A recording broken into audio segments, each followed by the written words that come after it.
সংবিধান সংস্কার পরিষদের দায়িত্ব নিতে অস্বীকৃতি জানিয়েছে বাংলাদেশ জাতীয়তাবাদী দল বিএনপি। এমনিতেই দেশের রাজনীতিতে নাটকীয়তার অভাব নেই, তবে এবার পরিস্থিতি কিছুটা ব্যতিক্রম। একদিকে সংসদ সদস্য হিসেবে শপথ গ্রহণ, অন্যদিকে সংবিধান সংশ্লিষ্ট পরিষদের শপথ প্রত্যাখ্যান। এ যেন স্পষ্ট দ্বৈত অবস্থান। ক্ষমতায় বসার অঙ্গীকারের মধ্যেই গুরুত্বপূর্ণ একটি সাংবিধানিক দায়িত্ব থেকে সরে দাঁড়ানো নিছক কৌশল নয়, এতে রয়েছে গভীর রাজনৈতিক বার্তা। ক্ষমতা গ্রহণের শুরুতেই এমন সিদ্ধান্ত কি জুলাইয়ের জনরায়ের প্রতি অনীহা প্রকাশ করছে, নাকি এটি দীর্ঘমেয়াদী কোনো রাজনৈতিক চাল? এই প্রশ্নই এখন আলোচনার কেন্দ্রে। ত্রয়োদশ জাতীয় সংসদ নির্বাচনের পর গণভোটে জয়ী হওয়ায় রাষ্ট্রপতির জারি করা জুলাই জাতীয় সনদ বাস্তবায়ন আদেশ 2025 অনুযায়ী সংবিধান সংস্কার পরিষদ গঠনের প্রক্রিয়া শুরু হয়।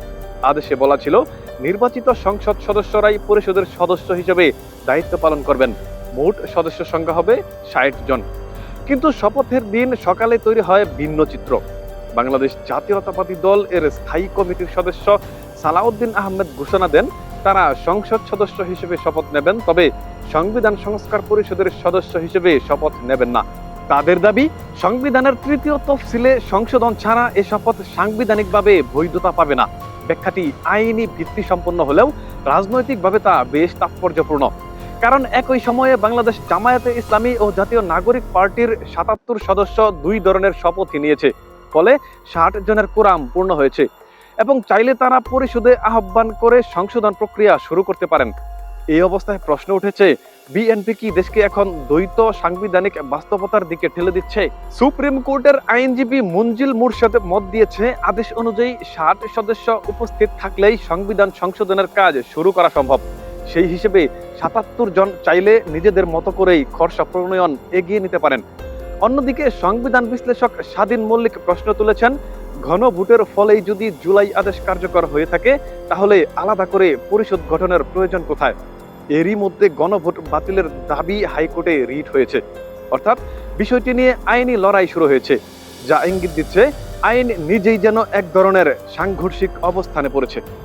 বিষয়টি ঘিরে রাজনৈতিক প্রতিক্রিয়া ছিল বেশ তীব্র। জাতীয় নাগরিক পার্টির মুখপাত্র আসিফ মাহমুদ সজীব ভুইয়া মন্তব্য করেন, গণভোটের রায়কে প্রথম দিনই উপেক্ষা করেছে বিএনপি। অন্যদিকে বাংলাদেশ জামায়াত ইসলামের নেতা হাবিবুর রহমান প্রশ্ন তোলেন, দুটি শপথ না নিলে সংসদে যাওয়ার অর্থ কি? অর্থাৎ বিষয়টি কেবল আইনি বিতর্কেই সীমাবদ্ধ নেই, জোট রাজনীতির ভেতরেও অস্বস্তি তৈরি করেছে। অনেকে মনে করছেন, সংবিধান সংস্কারের মাধ্যমে ক্ষমতার কাঠামো বদলে যেতে পারে। এই আশঙ্কাই বিএনপির দ্বিধার কারণ। সংখ্যাগরিষ্ঠতা না থাকলে পরিষদের সিদ্ধান্তে প্রভাব হারানোর শঙ্কা থাকতে পারে। তবে বিএনপির যুক্তিও একেবারে খারিজ করার মতো নয়। তাদের বক্তব্য, সংবিধানে পরিষদের বিধান না থাকলে শপথ কিভাবে বৈধ হবে? আগে সংসদে আইন পাস ও সংশোধন, তারপর পরিষদ, এটাই আমাদের দাবি। এটি একটি সাংবিধানিক প্রক্রিয়ার প্রশ্ন, কিন্তু বাস্তবতা হলো রাজনীতি প্রায়ই প্রক্রিয়ার চেয়ে দ্রুত এগোয়, বিশেষ করে যখন গণভোটের মাধ্যমে বড় পরিবর্তনের প্রত্যাশা তৈরি হয়েছে। এটি শুধু আইনের লড়াই নয়, সরাসরি ক্ষমতার সংঘর্ষ। এখনো বিস্ফোরণ ঘটেনি, কিন্তু বাতাসে বারুদের গন্ধ।